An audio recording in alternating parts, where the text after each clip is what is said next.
How to get blue badge on TikTok. So if you want to get blue badge on TikTok, then what you need to do is first, you just need something to open up your TikTok application. Make sure that you have a stable internet connection. Now, after opening your TikTok, now you just need something to go with your profile, which is on the bottom right. From the profile, you need to go with the top right, which has that 3 horizontal lines. And here you will find settings and privacy. Tap on it. And then you need to scroll down and you'll find an option of help center. Tap on help center. And under the help center, you need to just simply go with for you, which is here on the first.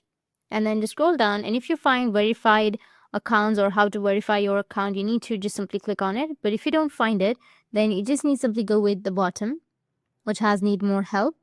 After that, you need to enter your issue under your TikTok support. And here it will give you the guide on how you can get a blue badge on your TikTok. So you need to just go with your profile and then go with the menu and settings and privacy. And then you need to tap on account and then choose verification. So just go back. And then once you're on your settings and privacy, you need to go with account. And here you will find a verification option. Just simply go and verify your account and you'll be eligible to get a blue badge on TikTok. That's it. And if you have any questions, feel free to comment below. Thanks for watching.